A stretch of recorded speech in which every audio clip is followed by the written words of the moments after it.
It's the Security Weekly News, episode 411, the info episode, right? That kind of thing. You get that? No, maybe not. It's probably a, US centric kind of thing. But anyway, it's Friday, the 30th of August, 2024.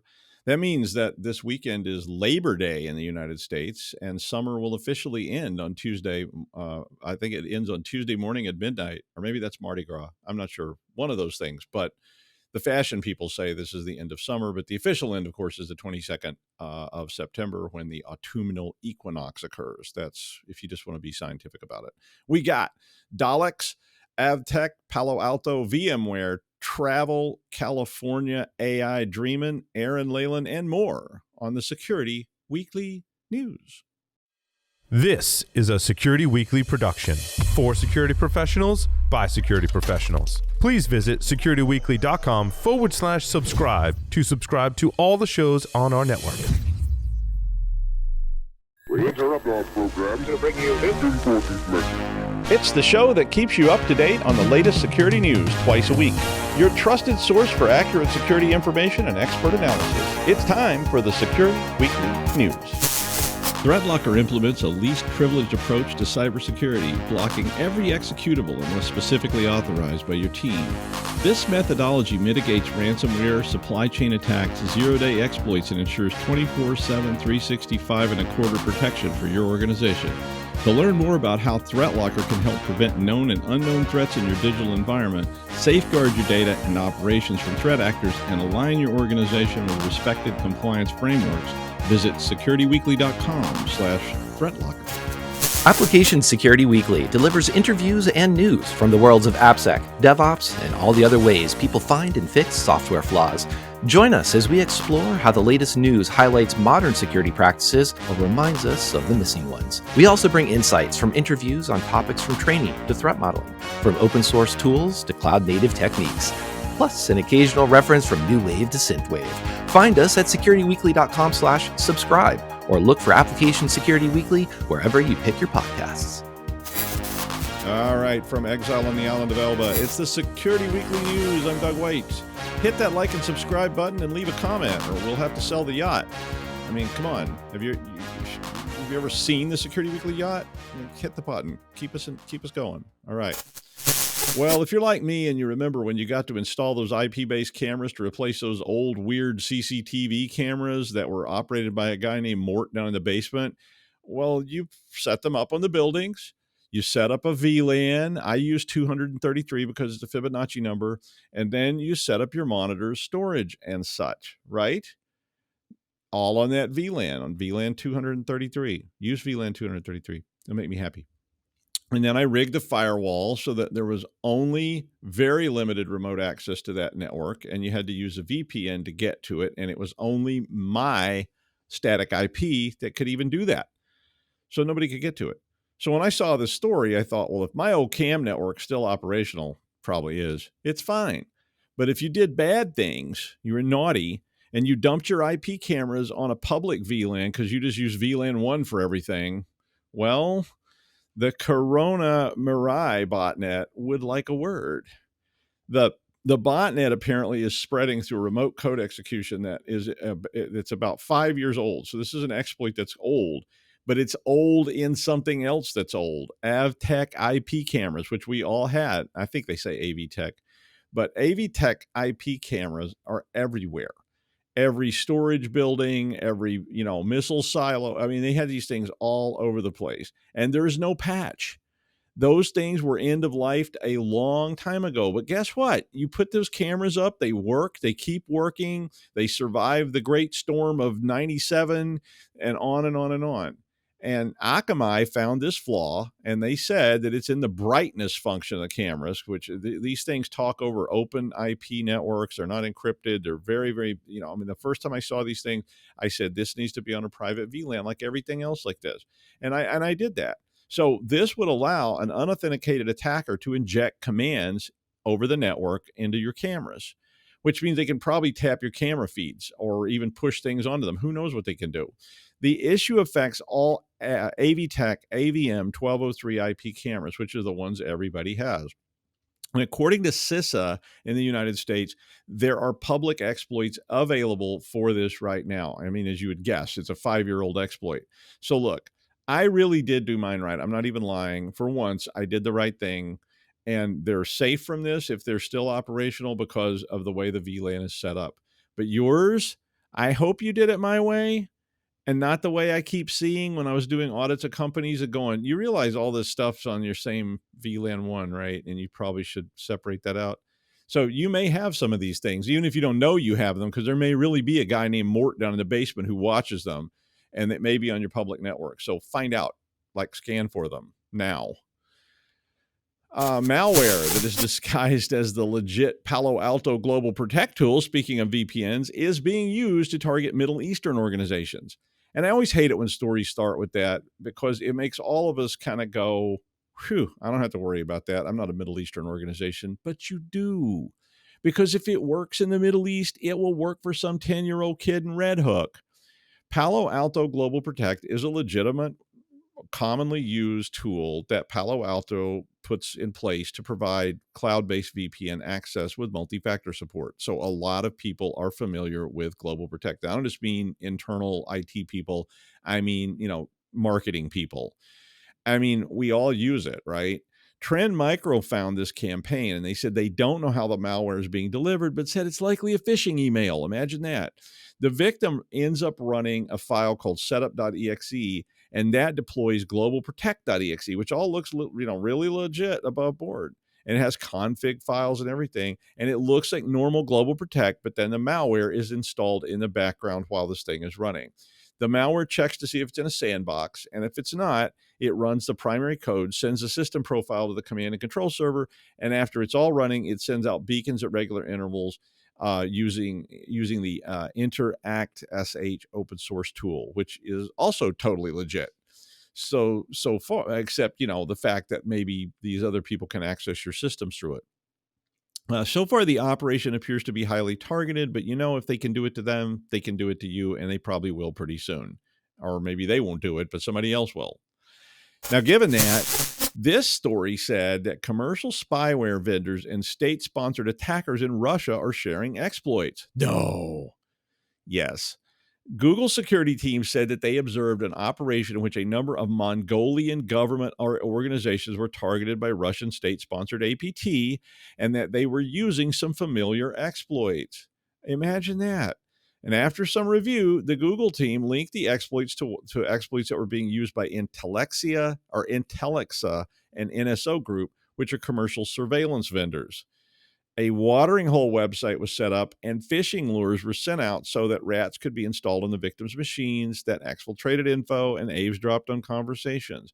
Now, again, that attack was in Mongolia. And again, you can say, whew, but you probably really shouldn't, since my guess is this is a test of the exploit, and if it works, they'll be using it all over the place. And let me tell you, Russia is very interested in you and getting into your networks. Also, the Chinese, Iranians, Yemenis, a guy named Mark from Trenton, these two teenagers that live in Buenos Aires, and pretty much everyone else in the whole world. So once these exploits get out there, they're going to get used. So be afraid.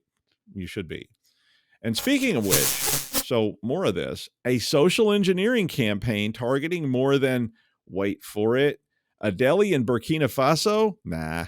A car wash operation in Phnom Penh? I don't think so. No, 130 U.S. organizations. So see, they do notice you. Now, this one is trying to trick employees into thinking that there is a VPN issue. Sound familiar? A VPN issue that needs to be corrected, but links you to a fake VPN page, which has tons of malware available. Now, GuidePoint Research said GuidePoint Research and Intelligence Team, which is called GRIT, explained in a blog post that this attack starts with not a phishing email. It starts with a phone call. Sound familiar? The old, hi, my name's Pete, and I work at the help desk, down there in building 701 with John and Maria. I think you know Maria personally, right? She's about 5'2", black hair. She said she knew you, or maybe it was your office mate she was talking to the other day. She came up there to fix that switch over your ceiling. Nice person, carrying a ladder, afraid of centipedes. You know her, right? Oh, well, anywho, you have an issue with your VPN, that old saw. But it works. I used that in 1986, and it worked then, and it works now. So if this happens and you talk to them, then they send you a text link on an SMS text, which relays them when you click it to a fake site that pretends to be a legitimate VPN vendor. So, and you can guess how that ends. Now, since the 26th of June, the attacker has registered domain names that resemble the VPN tech used by lots of different companies with things like Cisco or Palo Alto, and, usual typo squatting stuff. And it's insidious. It works. I mean, you teach people to look at links, but when they look at links and they see Palo with 2 O's, Alto with 2 O's, they don't see it. I mean, none of us do. Our brains process this stuff, and our brains have autocorrect that actually works. So you really should start thinking about how best to have your employees contact each other and what kind of things you can do to validate. I mean, I literally, back in 1986, I was writing policy on this, that people should take note, and there should be some kind of cross validation. I even set up a callback once, not in 1986, but I set up a callback once. So, if you got a call from an internal employee, you hung up and you called them back based on the company directory to try and start bulletproofing this. Not to mention, you should be prepared because somebody's going to fall for this. And what are you going to do when they do? None of this is foolproof, and there's always a way around it, but at least it's a start. Now, this was a kind of weird story, but it's because I'm angry at VMware. No, I'm actually angry at Broadcom. I like VMware. But Broadcom, the destroyer, bought VMware, the beloved, and dragged VMware off to its bone-strewn, human flesh-riddled cave. Now, for about 15 years, I used VMware academic licensing to run the servers for my students so they could experiment and learn things and learn VMware. And, I could actually afford it because I don't have the budget to pay $80,000 a year for a VMware license for just one of my servers. And VMware graciously and smartly had academic licensing, because guess what? Studies have shown, and we used to say this to the forensic companies all the time, if students learn something, guess what they ask for when they get a job? They go, why are we using this crap when we could be using fill in blank? But as ever, good old Broadcom just notified me that they were terminating the VMware academic licensing program as of August. Because, but they would be happy to send over an estimate for what I would need to pay. And they do have a guy on staff who can extract your kidneys if you need to. Now, just let me get out my good old academic checkbook on the academic yacht, and I'll have my man Jeeves drive it over in the Bugatti limo later today. Would a check written on the skin of an endangered whooping crane be okay? I'll just be bathing in my bath of amniotic solution while I wait for my new licenses to arrive on gold bars. Anyway, so the story is that Geico, which is a large U.S. auto insurer, just announced they were dumping VMware and changing to OpenStack. Now, OpenStack, I don't think is free, but it's a different product. But they had no comment why. I can only imagine, Broadcom. But I have had to dump VMware as well. And unless one of you sends me over a big pile of gold bars as a donation and to buy me a new yacht and new VMware licenses, I guess we're going to run Proxmox. Which, Proxmox looks all retro, but it'll get the job done just fine. So as Sally Bowles said, auf Wiedersehen, mein Herr. It's been a fine affair, but now it's over, VMware. I don't think they said that last part, but see ya, VMware. Aloha. All right. One thing worth noting, nothing says FU security like travel, right? Nothing. When we travel, we don't think. We wave stacks of cash at street vendors because we don't know how many fung there are in a yuan. We don't know how many yuan are in a euro.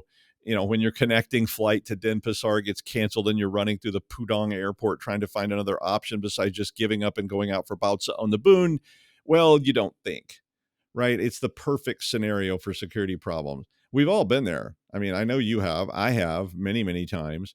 Ever had that moment when you're on hold with United Airlines for like 4 hours and they finally answer and they say, sir, there is a seat on a flight to Vienna that connects through Manila and Phoenix, and it's going to cost 5,000 euros as a change fee. And you're just screaming, do it, mother. Yeah. That thing. Yeah. That experience. We've all had that, right? I know you do. And I believe me, I know. Anyway, therein always lies an opportunity to abuse people. Now, according to this article, so I first saw this, that's what I thought it was all about. It's a little bit different. But according to this article, the top 10 travel and hospitality companies have public-facing security and cloud infrastructure vulnerabilities. According to Sequence, Cequence, don't know how to say that one, guys. Sponsor me and I'll learn. But that included Orbitz, Kayak, Skyscanner, and Travelocity. Now, ironically enough, they start off with this in this article. I wasn't real impressed with this story, to be honest, but they start off naming Orbitz, Kayak, Skyscanner, and Travelocity. And at the end of the article, sorry, spoiler alert, they basically say the safest companies are Orbitz, Kayak, and Travel. Yeah. Yeah. Blah. Anyway, oh, wait, I was thinking that you meant to type Layak instead of Kayak, and you get typo squatted because you're running through the airport trying to type in all different options. I know you've had this experience. You're running through the airport, you're on the phone on one line, you're trying to Google other companies and other airlines, and you're also looking at the airline front desks to see if anybody has a flight leaving and watching for the line to form so you can maybe try to get to the counter and say, do you have any seats? Any seats? But the report said that all these companies have cloud sprawl, which I didn't know this term. I'd never heard it before, but it means they've deployed systems faster than they could manage them. And that the typical top travel sites use between 5 and 21 different hosting providers. Now, they did then turn around and say Orbitz, Travelocity, Kayak, and Skyscanner were the safest with the least amount of public-facing apps. So I think my point of bringing this story to you, and it's a readable story so you can share it with your people, but I really think you need to think about all the travel and traveling that your people do, and maybe some protocols for how to proceed, especially when things are falling apart and your partner is screaming, "I'll see you in hell," and leaping from a moving vehicle. And that you really need to turn back in at the rental desk, and your flight from Philly to Tel Aviv is in 11 minutes. That you've had that experience, but think about that, because it's a really good targeting opportunity for your traveling employees with all sorts of different scams and so forth. California is often seen as a microcosm of the United States since it's large and diverse. And despite what people believe, it does. I mean, LA is a lot different from Barstow, and Pasadena is pretty different from Huntington Beach. If you've ever been out there. But California passed a bill that would enact the strictest regulations on AI companies, and it will go to the governor's desk where they believe it will be signed. This would require AI companies to test their technology before selling it. And it specifically says they should test it for, quote, catastrophic risks, like things, and the examples used in the bill say how to build biological weapons. I made up how to hack the biological weapons facility at Pine Bluff. Oh, I'm not sure I was supposed to say that in public. Thanks, ChatGPT. But if companies fail to test and their tech is used to harm anyone, the Attorney General of California can sue the company. Yeah, this is going to stop them, right? Of course, AI people are like, my killbot would never go on a rampage. Never. Hang on, it just crashed. Let me restart it. Wait, its eyes changed from blue to red. It's coming right for me.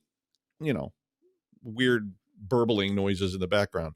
I mean, we do need to manage some of this. Big companies will always say their product is safe, right? Always.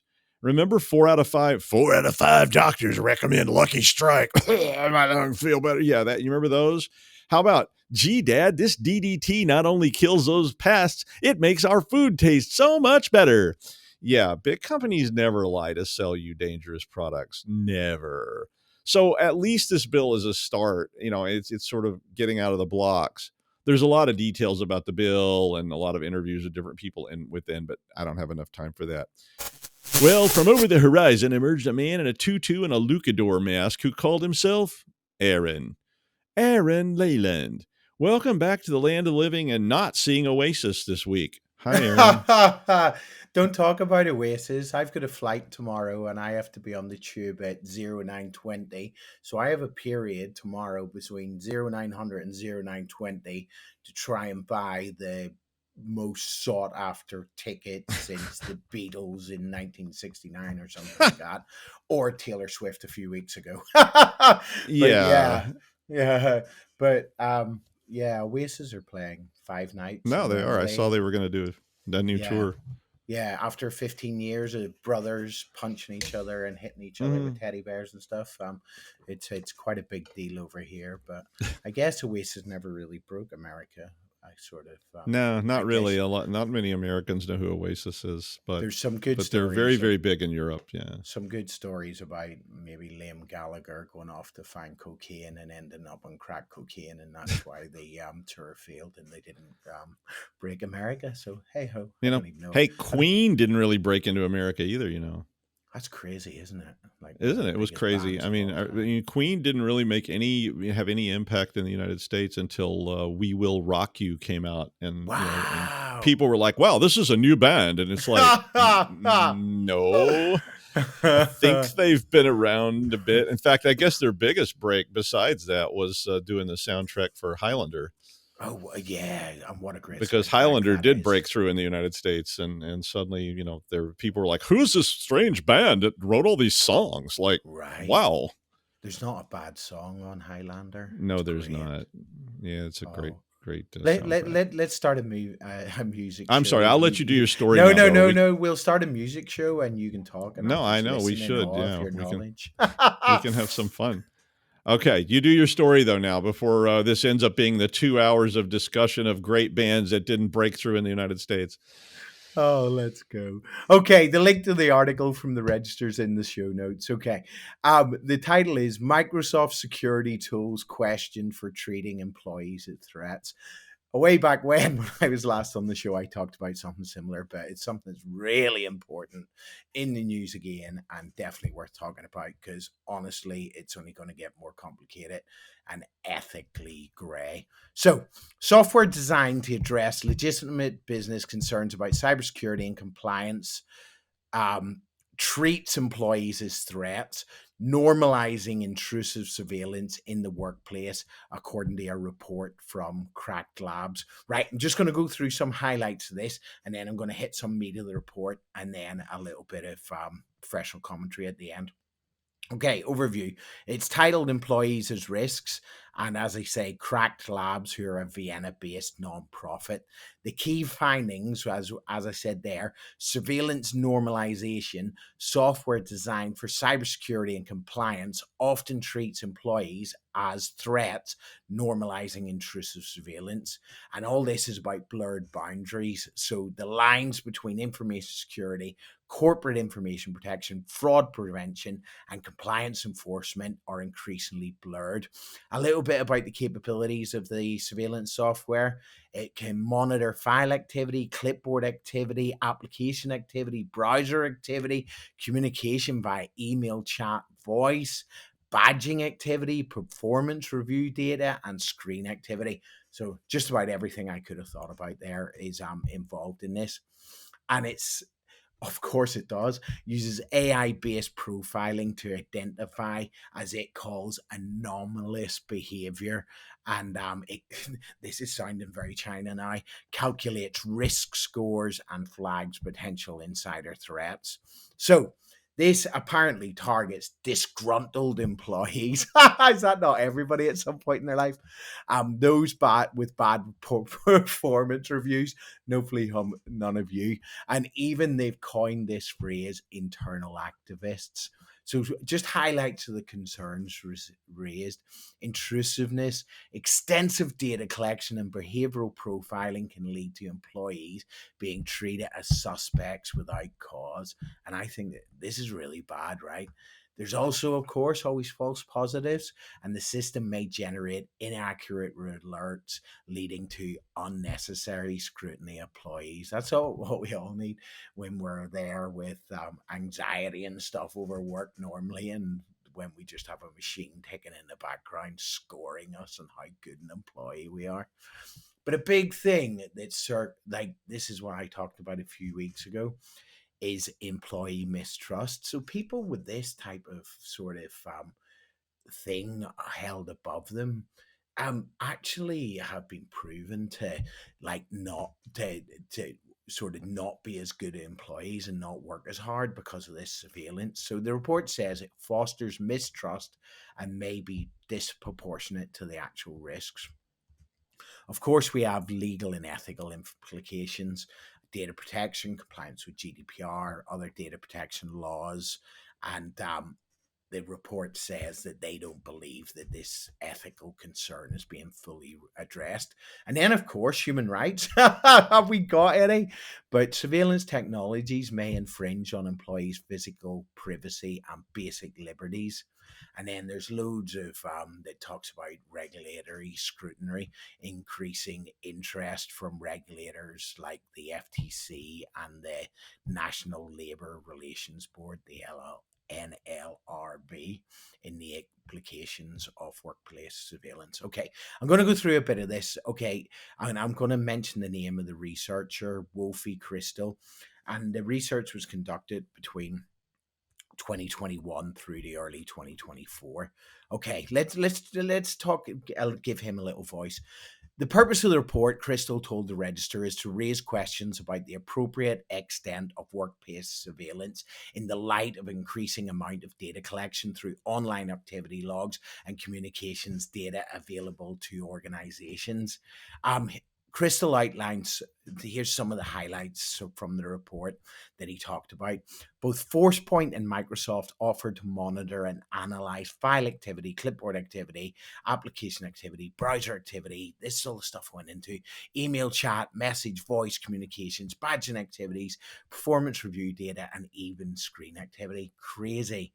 And both promise to identify anomalous behavior with AI-based profiling that learns over time how employees usually behave. This is like not someone just glancing over your shoulder. This is someone sitting beside you all day, nearly with a voice like listening to what's inside your head. So they offer to continuously calculate risk scores for employees, assess their behavior, rank them by risk, and single out those who are considered potential insider threats or otherwise suspicious. And what they say here is similar to predictive policing technologies. They promise not only to detect incidents, but to prevent them before they occur. Crazy, right? So both suggesting targeting disgruntled employees and those with bad performance reviews as potential insider threats. And then, as we say, ForcePoint even mentions internal activists and those who had a huge fight with the boss as risks. ForcePoint offers to assess whether employees are in financial distress, show decreased productivity, or plan to leave the job, with how they communicate with employees, whether they assess obscene content or exhibit negative sentiment in their conversations.